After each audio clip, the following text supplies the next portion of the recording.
Right, guys, right. I've got a little green symbol now. I should be live. I should be live. Yep. Right, I'm back. I'm back online. So I appreciate anyone who's been hanging around waiting for me. I think that was a YouTube issue. I don't know if it was a YouTube issue. It wasn't a signal issue. I didn't push a button to stop streaming, so I don't know what happened there. I really don't.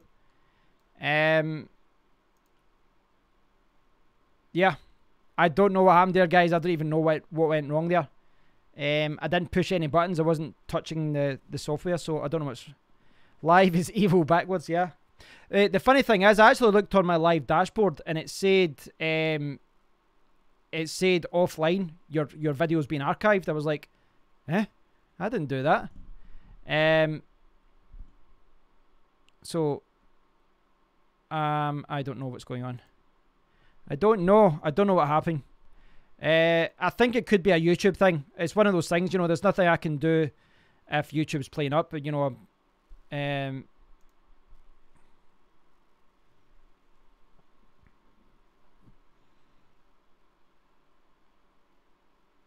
I'm hoping it's all okay now, but it seems to have kept all the comments and all that you guys were, you know, talking to. It's not a different chat box or anything like that. So that's all good.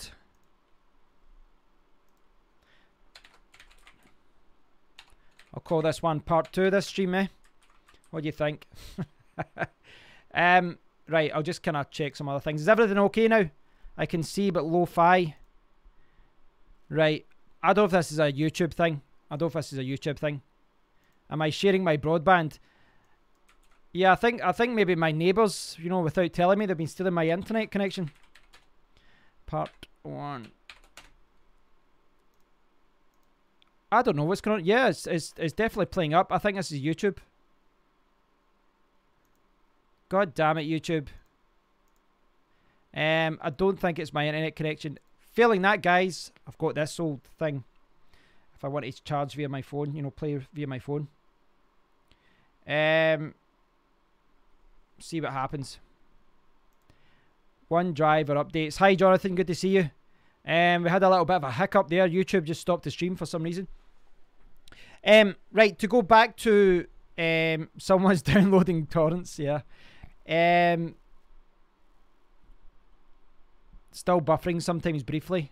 I think that's a YouTube thing, because my actual upload is fine. I'm uploading exactly the same bitrate as I was before, so this is definitely something to do on YouTube's side. So, apologise for that. To go back to, I don't know if he's still watching actually. Mo was asking? Mo was asking about, is he still watching? Are you still watching, Mo? They asked the question about my return on investment. I don't know if you are.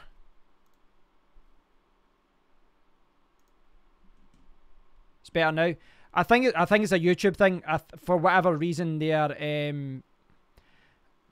This happens sometimes.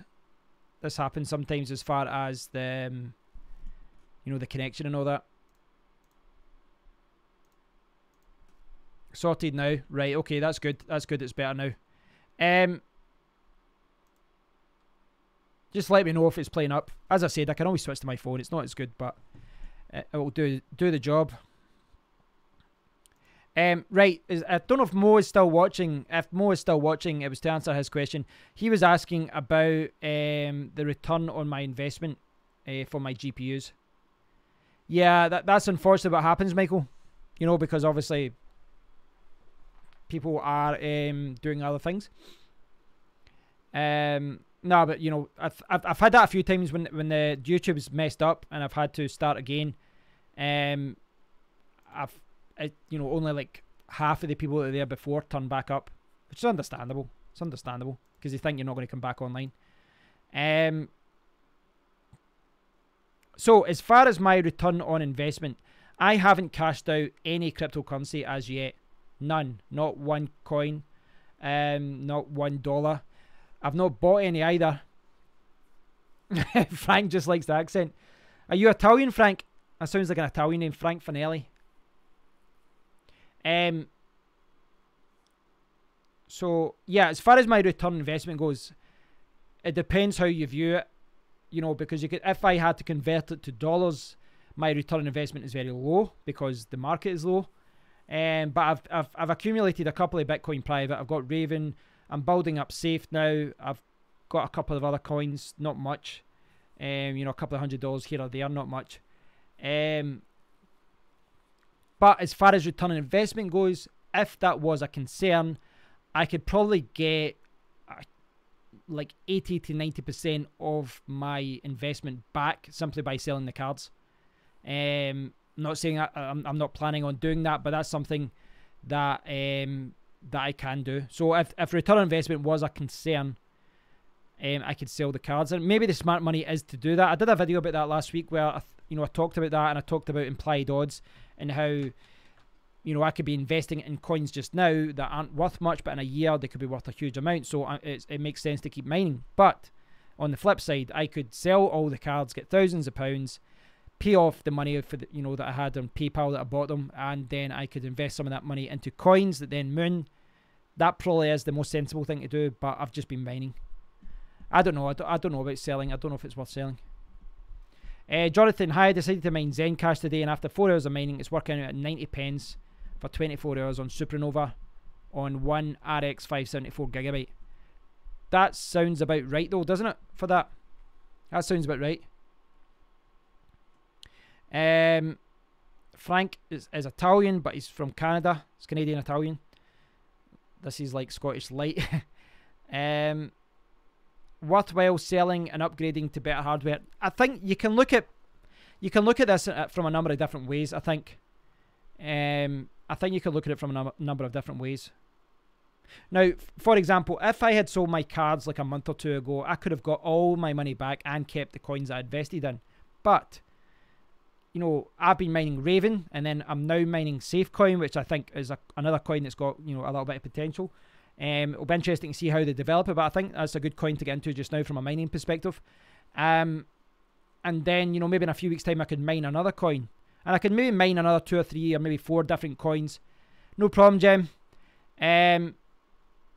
Yeah, I'm not looking to sell, but this is the thing. If it's 3 months until the new cards come out, if I mine a speculative coin and change every 2 weeks, then say I can get like 5 to 10,000 to 15,000 speculative coins for 6 new coins.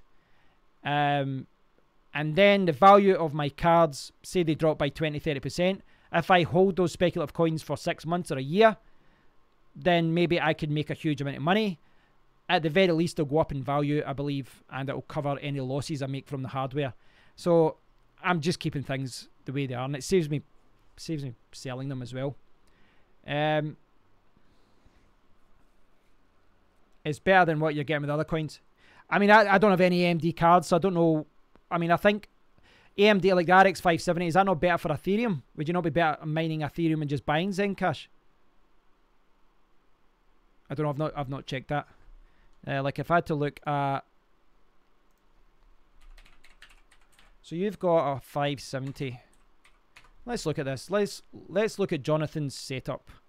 Right. So he has a 570. Right. So 1. I'll put 0 for everything else just so we can see what you get. So yeah, it's saying to mine Ethereum. So technically, you'd be better mining Ethereum and then buying Zencash later. But at the end, if Zencash is a coin that you want, you can see like all the way down here. Actually, this hasn't even got Zencash. It's not listed, is it? Have I missed it? Oh, there it's there. Sorry. 75 cents. In theory, though, you could get like 30-40% more. Like 40% more or something by mining Ethereum. And then after a few weeks, selling that Ethereum and buying Zencash. No, need at least 2 cards for Ethereum. What to mine is not right. Okay. A lot of the time they do get things wrong with difficulty because it's... Well, you've got to take out the difficulty of the pool and all that as well. There's a lot of other factors. The thing is, you shouldn't look at what to mine as the Bible. You should look at it as a good reference, a good...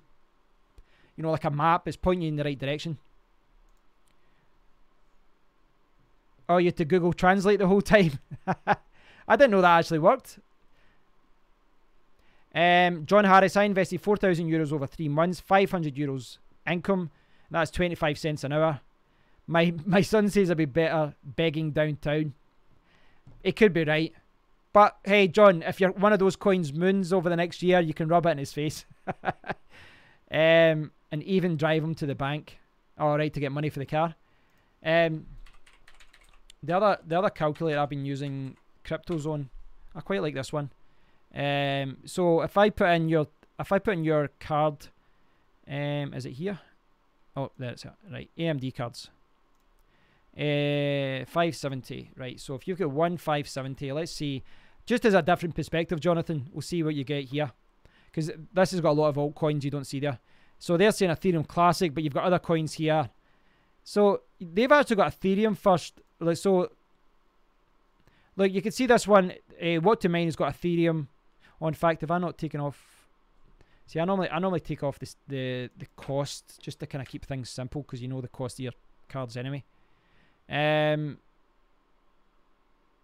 So they've got Ethereum Classic as the most profitable coin. And Ethereum Classic here is way down here at 88 cents. And this one's got it as like double that. So I don't know what's the best one to do. Unless there's any other cards that I've kept in here. No, I don't think so. So that's giving you different coins. You can see this one, a Chroma. So there's more speculative coins here.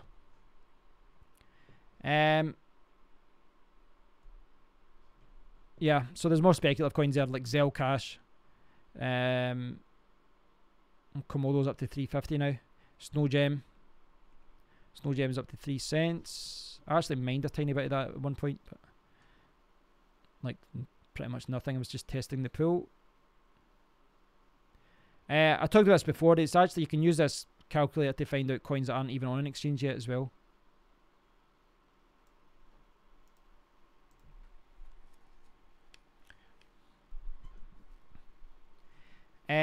Jonathan Pollock, no need to at least 2 cars, what to mine is right, or just auto exchange on Manypool Hub.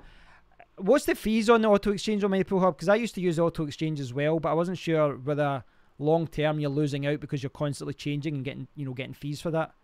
I prefer it. I don't think I'd go back to it. I mean, it depends. I know there's pools like Hashpool and all that, but I prefer to mine one coin and just focus on that coin, accumulating some and holding it, moving on to another coin, holding it, moving on to another coin, and then down the line sell some of it rather than switching around. But it's one of those things, there's a lot of ways to skin a cat, whatever the cliche is. There's a lot of ways to do this, and I don't think there's a right or wrong way. Everyone seems to make money differently. I've just been doing it this way, and just picking a coin, because there's not a lot of point in just having like $10 worth of Zencash and 15 worth of Bitcoin Z. It's better to get a couple of $100 so that if it does, the price does go up, then you can actually make a little bit of money out of it. Chris has been alt switching to Bitcoin. Well, that's the other thing, Chris. You could use an alt pool, switch to Bitcoin, on Manypool Hub or any other alt pool, and then you can just buy the coins that you want, from with using the Bitcoin that you've got.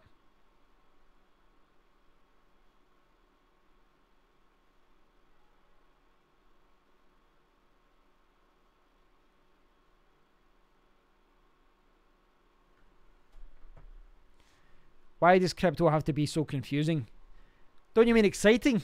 Exciting. The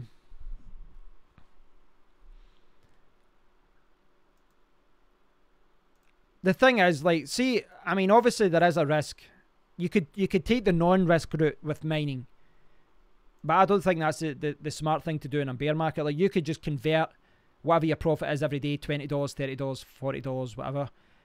Convert it to Bitcoin, cash out. That's your profit every day, every week. You've got a set amount of money. But I think the real money comes from mining coins that you want to hold longer term, picking the coins that you like and then holding those coins longer term. I think that's where the serious money comes from. And if you do, it's about picking the right coin. But what I've been trying to strive for is hopefully having like 10 coins, 10 newish coins, and statistically speaking, one of them will hopefully moon. You know, if I mine a lot of coins when they're like a couple of cents, if even one of them just goes up to $1 or $2, the return on it will pay for all the rest of the hardware. It'll pay for all the rest of the coins if they don't do as well. That's kind of the approach that I've been taking with regards to mining. There's never any guarantees on this. I've talked about this, how hodling is something. I did a video saying hodling is something that's good, but you need to know when to sell, and that's something I still need to learn. When should I sell a coin?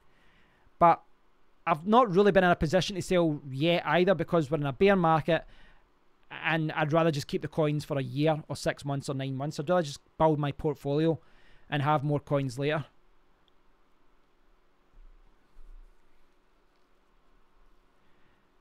Yeah, do you feel that selling at a loss is really a good idea?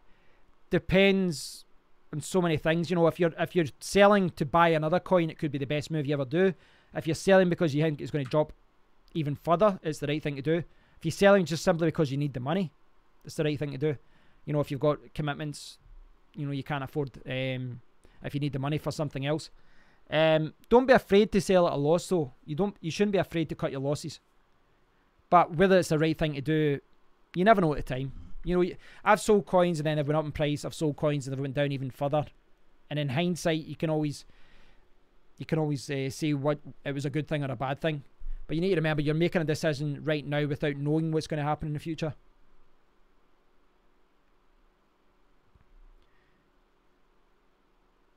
Yeah, it doesn't mean you failed. And I also think as well, I think the way I looked at it as well is, if I make losses from trading over the next year or two, then if longer term it saves me more money, then it's not necessarily a bad thing. You know, if I make some mistakes and I sell too early or I sell too late, then maybe down the line when I've got another, you know, I've got other coins, I'll maybe not make the same mistake.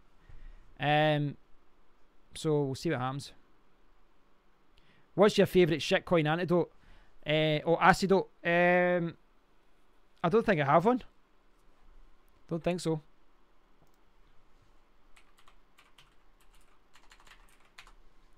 I assume you mean anecdote. Do you mean anecdote? I was going to look up Acidote because I was like, that must be anecdote. That must be anecdote. If you're a very, very, very, very careful and patient person, it's hard to lose money trading, but it's hard to be careful and patient. Anecdote, right. I actually started to Google that because I was like, anecdote, and then I was like, is that Acidote? So is this a word I don't know? I don't really have a funny story about shitcoins. Not really. I think Chris is right though. Not being tempted into low shitcoins. I've got some doggy coin. I've got 60-70 cents of doggy coin. Well, I mean, I do have low coins. I've got Raven, which is like under 4 cents. I've got I'm mining Safe, which isn't even on an exchange. Do you know what I mean? So I'm mining coins that aren't even on exchanges yet. But the hope is, if it gets to a certain point where it's a couple of dollars, then this is where you make a lot of money. You have Stellite. I seen the tab. No, actually, Frank, the reason that was there is because someone asked me about it earlier. I don't have it. I don't know anything about that coin whatsoever. Someone asked me about it earlier and I checked the website. Not reacting to sudden changes. It's known when to react, isn't it? It's known when to react. I put my hands up, guys. I know I'm not the, you know, I don't consider myself a trader yet. I'm definitely still in mining mode. But the thing is, you know, if a year down the line, say Raven, I've mined, you know, like tens of thousands of it. If down the line it went up to $50, then I could sell all that, and all of a sudden I've got a lot of money to play with, which means I can take, you know, I can invest more, and the rewards when I do pick the right bet should be larger. Or you can spread your risk and invest in a lot of different coins. You know, a lot of you guys have been saying, you invest in this coin, you invest in that coin, but for me to do that, it would mean selling, you know, speculative coins I've got just now. So I've just been kind of jumping from a coin to mine to another coin to mine. You know, and if I don't see anything else that's worth mining, I kind of revert back to Raven or Bitcoin Private or Zencash or another coin that I think long term will go up. When are you planning to do that, Junior?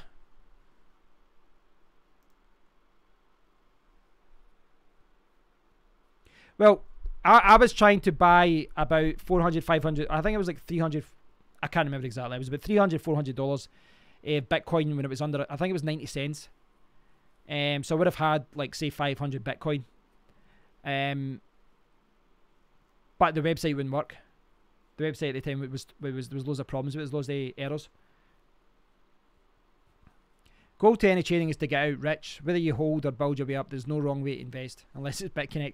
Yeah, and plus at a certain point, I think, you know, you need to cash in some. You know, if you cash in some and then use it to go traveling, or use it to buy a house, or use it to invest in a car or something, things that you need to actually enjoy your life. Like, I don't have any fear of cashing out. Let's get that straight. You know, I'm not waiting till I'm 80 years old when I'm an old man to cash out and enjoy myself. I will cash out when I'm younger, and I'll enjoy your life. Do you know what I mean?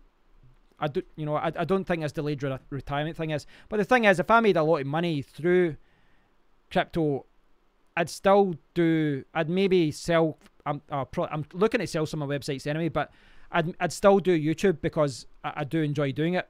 Maybe I'd do it less often. I don't know, but my idea would be to still do something I enjoy. So I would still do YouTube, and I'd still do some other things, which, you know, could maybe make me money as well. But the idea wouldn't be to be scared to cash out, because that's, you know, if you just hodl forever thinking, oh, but I can't sell just now, it could be double the price next year. Like, well, it could be, but you still need money to live, and you still want to enjoy yourself. Seen a McAfee interview lately, says you should buy any coin right now and hold for 2 years. He said it's stupid even looking at the price every day. I think there's a lot of truth in that. I mean, as long as you pick the right coins, I think if you buy, I mean, if you look at the screenshots of CoinMarketCap a year ago or 2 years ago, there's coins now that are hundreds of dollars that were like cents back then. You need to think about that, you know. No problem, Michael. Good to have you back. Russell, so is it fair to say mining is a safe investment, albeit significantly more technically involved? It's not that technical, to be honest, Russell. It really isn't that much. It's really not that technical. I mean, you do have to learn some things and all that, but it's not like you need to be like a computer whiz. When Raven moved to burn coins for tokens, do they have a date on that? Well, long term, Chris, I'd like to do that. I don't make enough money from YouTube to do it full time. I still need to do some other things online to make money. But I'd love to be able to make money full time from YouTube. And also to the point where I'm not forced to do like 6 videos a day. I mean, sometimes I do like 3 or 4 videos a day because I want to talk about news. I want to grow my channel. But, you know, if you don't want to sicken yourself either, there's a fine line between doing too much and then you end up hating it. I'd want to do it so that I still love it, I still enjoy it. And then you can progress, buy better equipment and all that, and just travel and, you know, go to conferences, meet people, take videos, and it'd be a good lifestyle. Frank says, in my opinion, the only reason to look at prices daily is if you're day trading to increase your bag. Yeah. Otherwise, big moves usually follow news, rumours. That's the thing. The coins I've got, I'm happy to sit on them. I'm still looking at a mining point of view. As far as investment goes, though, Russell was saying, as far as, is it fair to say it's a safe investment? If I had to sell, like, when did I buy my cards? I've had my equipment now for 5 months, maybe 6 months, 5 months, 6 months. If I had to sell all my cards right now, I'd actually still, because it, you know, the cards got scarce, I wouldn't lose that much at all. I'd actually make a profit. I'd even maybe make a profit in some of the cards. I'm not sure. Depends what I got. I reckon I'd maybe lose £50 in each of the 1060s and maybe 200 on the 1080 Ti's if I sold second hand.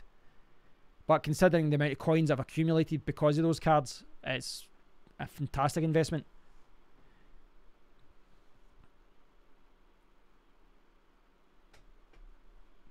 The problem with ICOs that I have, Michael, is that there's so many of them that are scams. So many of them that are scams, pump and dump schemes and all that. And it's so, when there's like 99 ICOs out of 100 are scams, it's hard to pick that one that isn't a scam.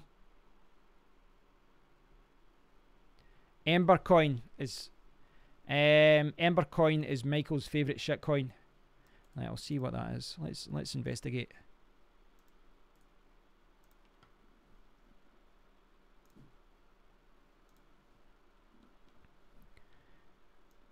So this is a proof of stake coin. I'll look at the exchanges. I'll go to the CoinMarketCap. Oh yeah, that's still a. Well, it's spiked there briefly. So what are they doing? Saying it's pretty much. See when it's priced in Satoshi value like that. I mean, that's insane.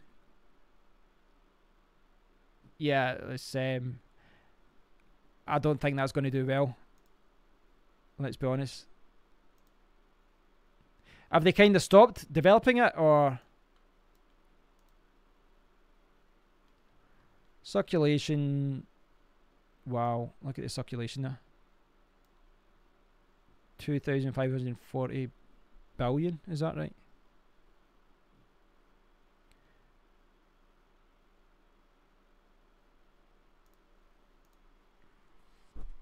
Oh, Michael owned the coin during that spike.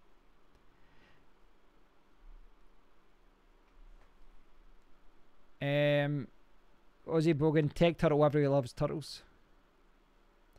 Dai's favourite shitcoin is Storm. It's going to pump one day. Jonathan Pollock not going anywhere.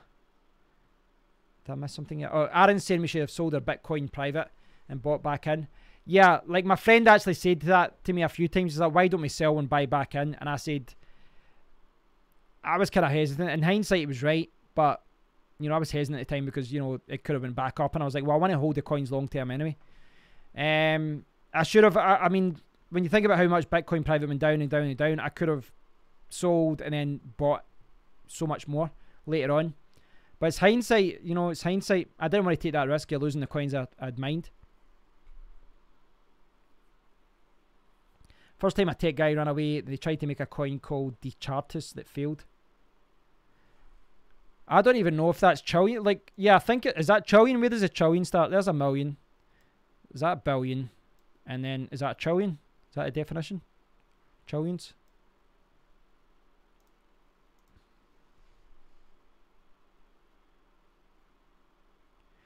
Proof of stake, proof of work. Proof of work is, well, proof of stake is based on the people that are staking the coins, isn't it?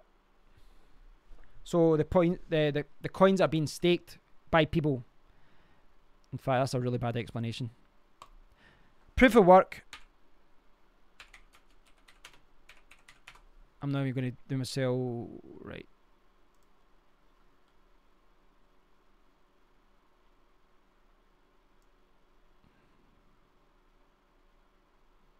See, this is a kind of idiot's explanation. Requirement to define an expensive computer calculation, also called mining, the creative of it. I don't think that's a good explanation of it either.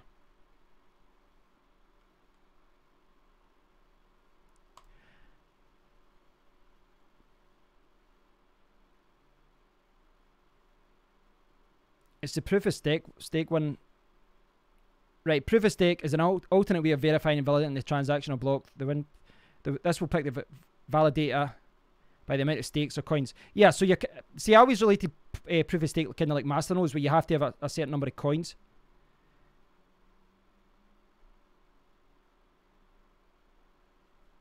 I don't think I have a good explanation of proof of stake though, because like, if you're mining, it's always been proof of work. You know what I mean?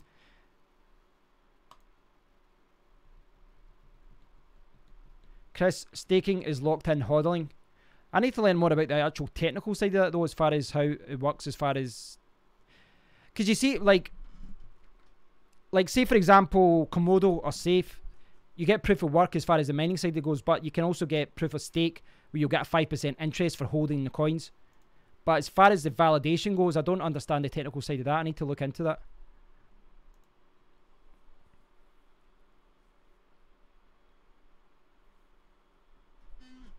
Frank, staking is not crashing the market so that developers can cash in their pre-mine. Hi, Blockchain Jake. What's your thoughts on Pigeon Coin? Scam, just joining in. I mean, I don't know if it's a scam. Someone came to the stream when it first was released. And I said that I didn't want to mine it because they didn't have a website or roadmap, or I don't think they even had a white paper. I don't think they did. They didn't really have anything. Aaron said proof of work goes off how fast your hardware is. Proof of stake goes off your wallet weight or amount of coins you hold. But that's the thing. When they talk about Ethereum, when it changed to proof of stake, it rewards people that have got more coins. So does that not start centralizing the wealth with proof of stake? Is that not how that works? I actually thought I had a good understanding of this as far as interest goes with Komodo and Safecoin, but I need to find a better explanation of this. Yes, centralizes it, right. Sorry, that was a very bad initial explanation of that.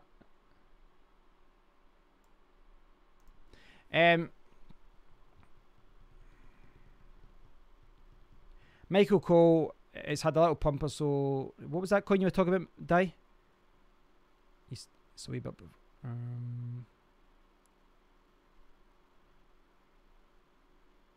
The wallets with the largest amount of weight gets more votes in the blockchain to validate the blocks.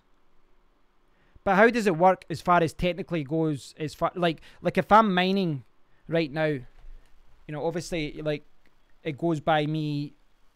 You know, well, that's trying to find a block, but then all the blocks get validated. They get confirmed by other miners as well. So how does the validation work with as far as the people that stake it?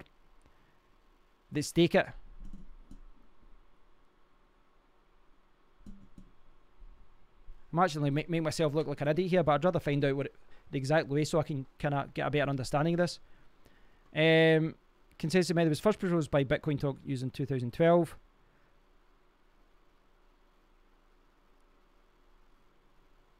So proof of stake is more economically environmental, right? There. The larger the stake or amount of tokens owned by a user, the higher the chance they won't breach the system. Yeah, so it's kind of like the masternode system. Is that it? Basically, that's what a masternode system is. Proof of stake.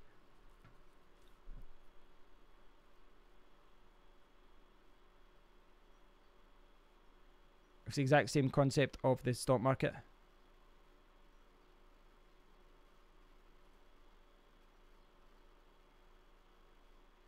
Yes, masternode is ultimate proof of stake. Right, okay. Because I understand how masternodes work as far as you're staking. The more you stake, the more you get. And basically, like masternodes, the way it is like they reward people for staking rather than hacking the system. So there's less benefit to hack the system and there is to actually stake it because you get more back from staking it. But I wasn't sure about the actual validation thing goes though. Like if you is there any way to cheat the proof of stake? This bit that explains it says proof of stake blocks aren't mined. They are forged or minted. Participants that possess a significant stake in proof of stakes are selected on a pseudo-random basis for forging blocks and adding them onto the blockchain. It occurs after the system analysis. Several different factors. Right, okay, where's the bit that I need?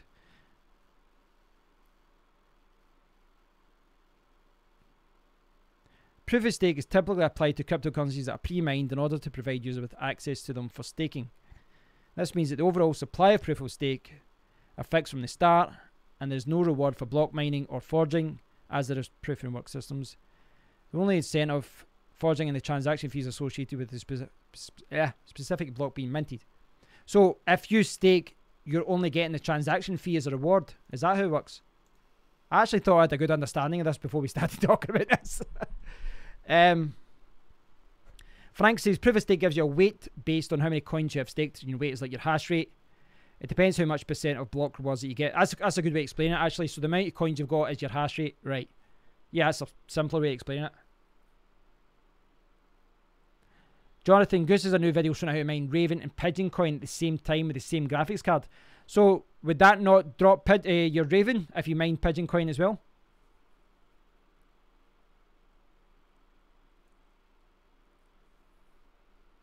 So basically, in proof of work with the blocks and all that, the miners are being rewarded. But with proof of stake, the transaction fee is going back to the person who staked. That's basically how it works, isn't it?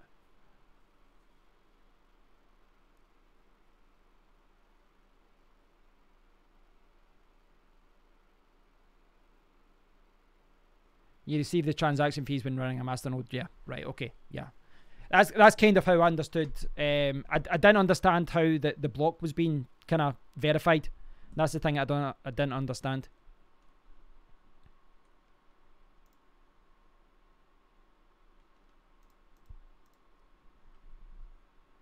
So there's another one here, delegated proof of stake as well. I've seen that to say delayed proof of stake as well. Delayed proof of stake. Delegated is a newer consensus structure, is actually behind many cryptocurrencies, including Steem. To serve on a panel of witnesses.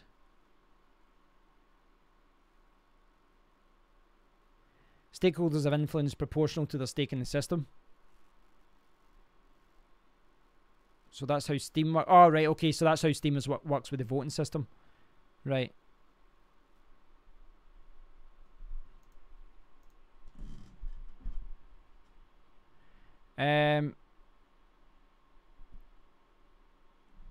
Frank saying coins get generated for proof of stake just as they would for proof of work. And they're being generated by the people that have staked the most amount. We need a YouTube where you can make bets.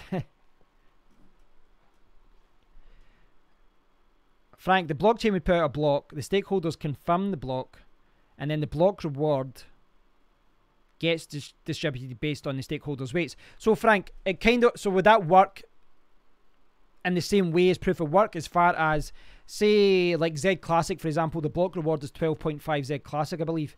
So 12.5 Z Classic are being rewarded every time a new block has been found. But with proof of stake, it's not about the difficulty. Well, is that like a timing system based on the difficulty? So every hour a new block would come out with, say, 10 coins, or every 10 minutes a new block is created, and then so it will be based on difficulty, but it's really time. But the time is based on difficulty, you know, depending on how many coins have been issued already, and then so after every 10 minutes you get 10 coins, and after every hour you get 10 coins or whatever, and you create a new block. People will then stake to verify the block, and the people that do it, then the transaction fees. Yeah, thanks for explaining that, Frank. That's a good way of explaining it.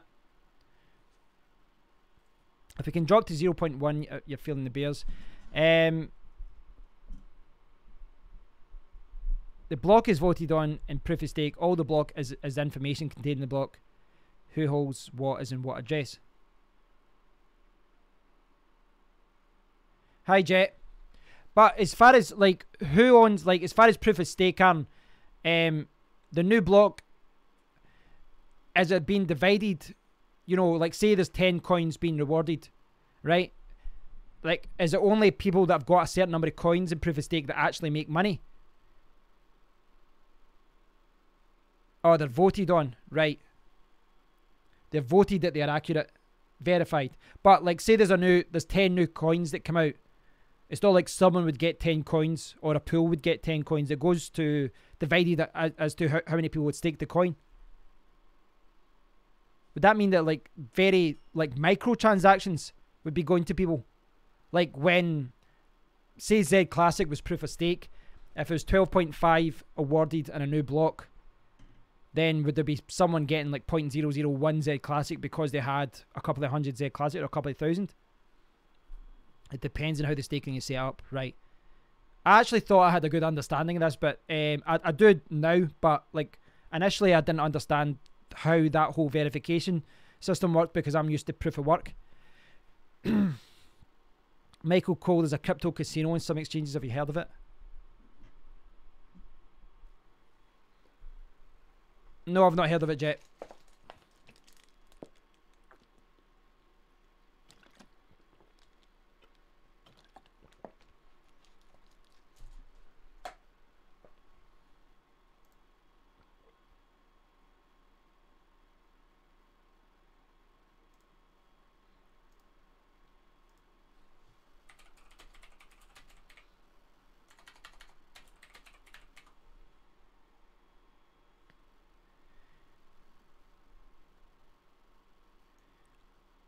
Someone just shared with me an article about what I did earlier in the week about Safecoin, and my video was actually referenced in it.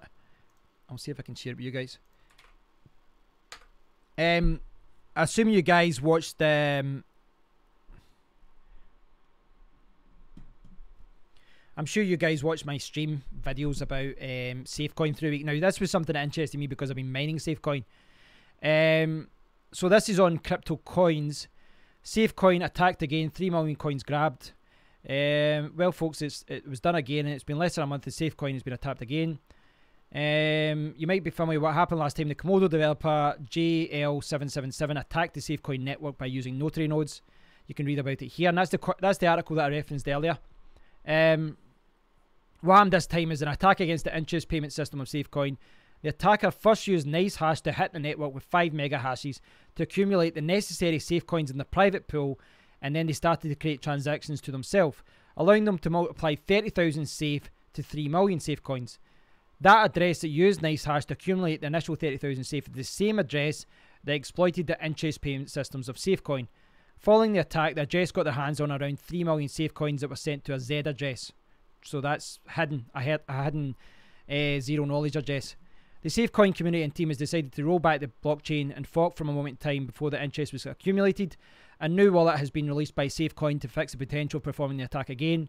What we as miners seeing happening here is that Safecoin is travelling over the path of each major Komodo bug that existed, but it's not disclosed so far. The YouTuber vlogger, yay, that's me, also picked up the story. That's the video I did earlier the week. Look how serious I look there. Following the hard fork, Safecoin had to do was a refund to all miners that have been affected by the exploit. New version of the wallet will be available soon on GitHub. Now, as Safecoin is going forward with its development, we're going to go back to the beginning of the story and why it all happened in the first place. Safecoin was on the radar of Komodo lead developer JL777 since day one. He actually opened an issue in the first day stating that SuperNet is still referenced in Safecoin code. Then he demanded the delayed proof of work abbreviation to be removed from the Safecoin websites and explorers. Apparently, Safecoin pushed his buttons by forking Komodo, that he decided to show how superior Komodo is. Of course, by not enhancing Komodo or making it better, but by attacking the competition and showing how a new coin that has just been forked was not up to date. Right. This reminds me of the founder when Michael Keaton said, "Business is war, it's dog eat dog, rat eat rat. If my competitor were drowning, I'd walk over and I'd put a hose right in his mouth." And this is what JL777 and Komodo are doing here. Here is their official statement on both instances. Anyway, you now convinced me that I am like to attack Safe, so I will. Yeah, I showed this the other day, guys. It was basically on Bitcoin Talk. And he basically can I talk? He published this article on Bitcoin, well, this response in Bitcoin Talk. And he basically said, I will attack you, and, you know, you've pushed me towards this. You wanted to make me an enemy, and I'll, you know, you've made me an enemy. So that was the other day. I looked at that.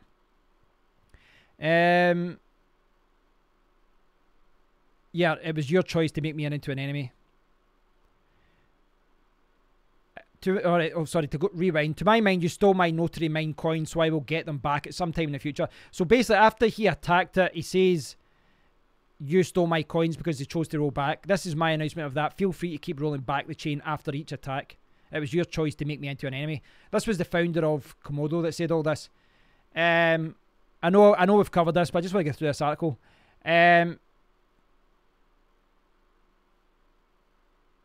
Well, like I said earlier, business is war, but that person does not comprehend that even this crypto still new, unknown, and like the Wild West. Blah, blah, blah. That being said, we're the first to announce that Safe Team told us that they have reported this incident to the local police authorities. Police has guided Safecoin representatives to the Federal Cybercrimes and Fraud Department of Canada. It will take time, but sooner or later, the people behind the attacks will get what they deserve. Because when you attack and exploit someone else's product to your own gain, there are always consequences. And this is exactly what crypto needs right now. People that hack and exploit vulnerabilities to take responsibilities and such acts to be discouraged from happening again. As right, whatever. So he's basically saying that they're going to take it to the cops. It's interesting why JL77 does not have a picture on the Komodo website. What does it have to hide? Well, authorities will surely try to find out who James JL777 Lee is. Our investigation led us to believe he's called John Charles Leon of Kingwood, Texas, that was involved with an NXT project 2014. Someone said that this guy, if it is this guy, John Charles Leon, he stole millions of dollars from people. Well, one developer hacks their direct competitor, others actually help. SafeCoin team reported that they received help from the Zencash development team to mitigate the attack. Good on Zencash. I like Zencash.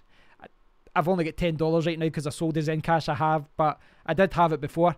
So there's still hope that there's good people around. Shout out to Blockouts. Right, okay. I'll link to this article and check it out. I'm actually surprised this hasn't been talked about more in the news, because it's pretty bad what they did.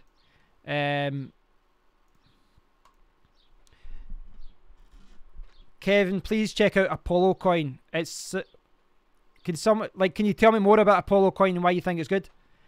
If it's an ICO, I'm not really interested, if I'm honest.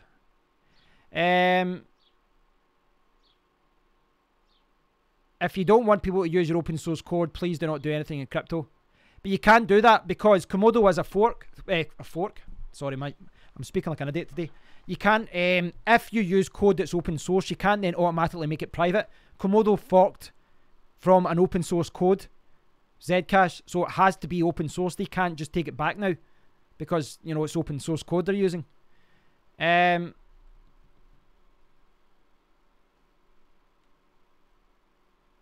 Michael, I get 10% bonus coins. Did you really just admit to that? Hi, Brian. Am I the only one that finds it funny that a coin-safe coin gets battered by hackers? Yeah, there is an irony in that. But like as I said the other day, it does, because they forked from that code. Obviously, the developers of the original coin knew how to exploit it, and they knew that the bug was there. Can you check Apollo's site, please? Okay. Just to finalize what I was saying there, because with that article there, if anyone's been mining safe, I've just because this is on my mind because I've been mining to safe over the last week. Basically, they've had to roll back the coin again because of Komodo attacking again, and what they're doing is they've been mining coins and they're going to give everyone back the coins that they lost. And they're doing a new wallet and they're syncing it, and they've basically been on the Discord group all the time, and they've been telling people don't worry, and they've been giving updates, and they're giving every single person their money back. I mean, I said to them in the forum, I was like, great work, guys.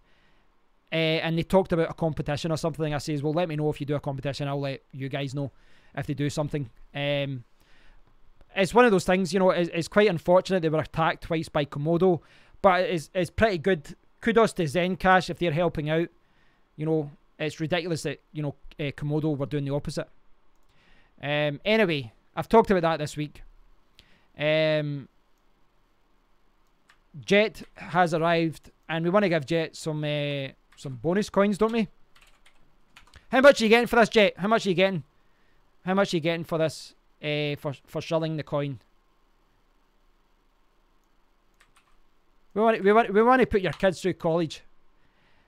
Where's this one based? Is it out of Subway? This is what an API key is for. Basically the way it worked was because they left. I think the code. My understanding was that they left a piece of code in it for the notary operators in the code, which they didn't want to activate yet. So the people from Komodo that had those public keys, whatever, or the private keys, they could exploit it, apparently. Now, there's a few people that have come on from Komodo, call them shills, call them fanboys, call them just supporters, whatever, and they've said that all of this isn't true. But the problem is, every time they've tried to say that it's not true, they've called me every name under the sun, and I've just been putting them to the spam box and deleting them because they've just been abusive. The thing is, if they'd actually just come on and were nice people and said, Kevin, I disagree with you because ABC, fine, but that's not what they've been doing. But there you go. There you go. Right, let's look at Apollo's ICO. Saying this because you're nice to me. Well, to be fair, you don't have a good track record so far, but we'll see how this goes. So this is an ICO, and you know, you guys know I know that Ethereum We were talking about Ethereum there, coming from an ICO, but generally speaking, there's so many ICOs that are scams. The feature-rich currency. Decentralized exchange, Olympus protocol. So why is this so good, Jet? Let us know why is this so good. 10% referral bonus. Collected at checkout. See these things, this pre-sale stuff, I really don't like this stuff. It's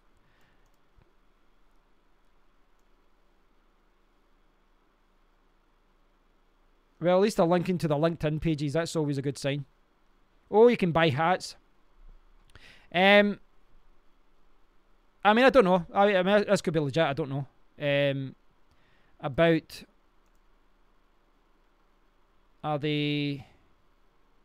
Oh, it's a one-page website. It's always a one-page website. They've got something against using multiple pages. Like seriously, always on one page. Why can't they put it on more than one page? About roadmap, airdrop. Is there a white paper at all? I can't believe they've got a shop up and they don't have a white paper. Talk about priorities. ICO hats. I can't believe they've got an actual shop and they don't have a white paper. Where's the white paper? Am I missing it? Right, where are we here? What date are we on? Oh, there's there. It is there actually. White paper is there. I apologise. So we'll see the white paper. All in one cryptocurrency.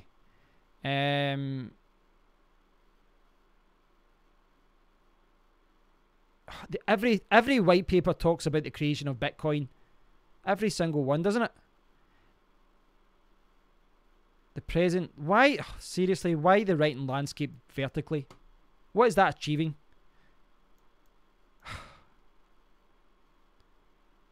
Headers don't need full stops, guys. Or is that a quote? Is that a quote or a header? Top general cryptocurrencies. So this is them criticising other currencies and saying what's wrong with them. Top privacy ones. Oh, I've seen these ones before. Look, they've got all the green ticks and these ones don't. So it can give you file transfer, data cloud, safe from 51% attack. This is proof of stake. Now that we have an understanding of that. When I see triangles and globes, I know I'm going down the garden path. Coin shuffling. Ugh. Problem statement. Apollo solution.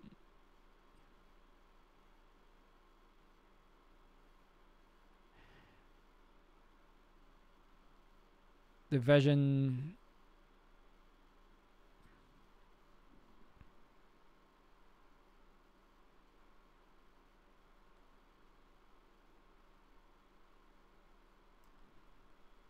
So there's 20% going to marketing.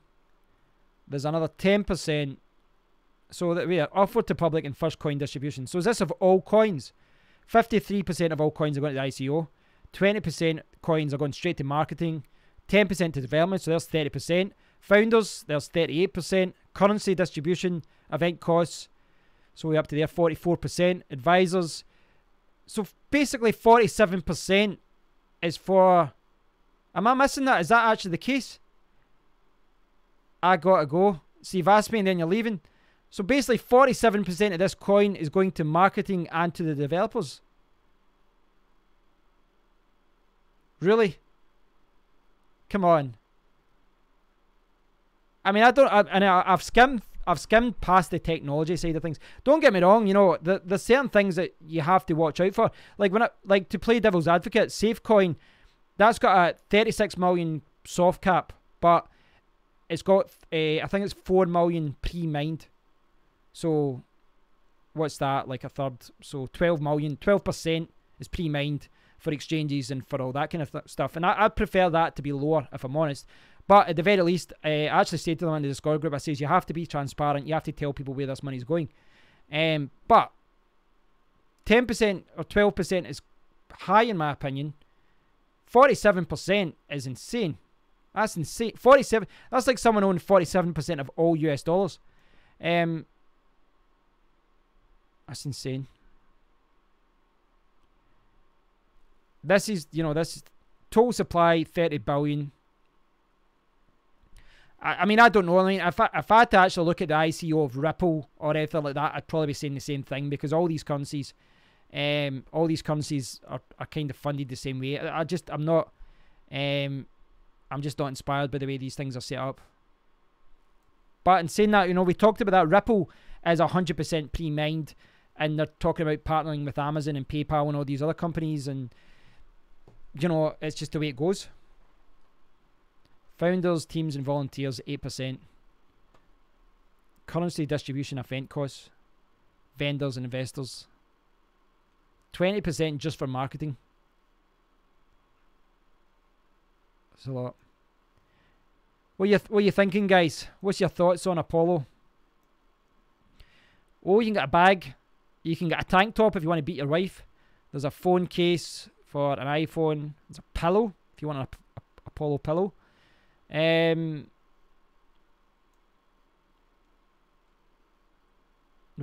it's not like these things are free. You need to actually, so you'd have to pay $20 for a t-shirt, $25 for a sweatshirt. You can get socks. Yeah, you can get socks. Yeah, I don't know. Oh, they're back ordered. 2 to 7 business days to ship. It's another ICO. I mean, I'm not trying to criticize the coin. I mean, as far as a technology point of view goes, I don't know. I haven't really delved deep into it yet, but 47% are basically going to the founders and marketing. That's a lot of money. So I don't know. I don't like the way these ICOs are set up with it. It keeps going up, and then there's referral bonuses and all these kind of things. I don't like the way these things are set up. But you could argue, with pre-mines, with Equihash coins, with any kind of proof of work coin. Apollo brand columns, 51% effective against pregnancy. Oh no. Yeah.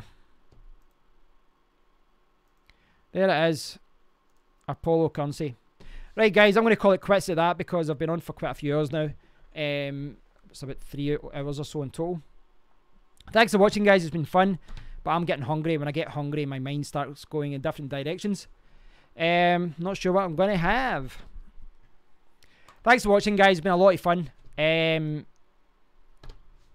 always good talking to you guys. And, I think I've demonstrated in this video, I don't know everything. Like when I was trying to explain proof of stake, you can see I didn't have a full understanding of it. And it's one of those things I'm still learning, but I'm happy to put my hand up, because I think with these kind of things, there's a kind of bravado kind of thing in cryptocurrency where people don't want to admit when they're wrong. But I would rather do that, put my hand up, and then learn, and then a year down the line, I'm much more knowledgeable than I am just now. But I'm quite lucky, because a lot of you guys are really knowledgeable from a trading point of view, so I'm going to learn a lot from you guys. But I'll try and get involved more in the trading side of things. I've got a few video ideas of what I could do from a trading point of view, so maybe I'll try and do something like that next week for it, or maybe the following week. Blood sausage and a light salad. Yeah. Ambit mining ICO. I don't know if I've got time for that. I'll see Ambit mining. Right, I'll have a quick look. So this is the last one. I can't even spell. Ambit mining. So haggis. I can't eat real haggis. I'm vegetarian. I can have vegetarian haggis, which is quite good. 3% referral. Mining infrastructure. I'm not a big fan of these kind of cloud mining things.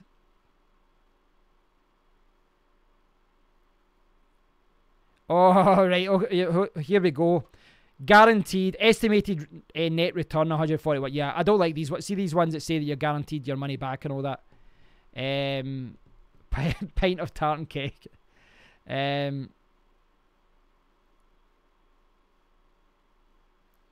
Yeah, I've seen a lot of these. We've seen a lot of these. People have been talking about this with the cloud mining services, say that you're guaranteed your return and all that, and they're telling you exactly what you'll earn.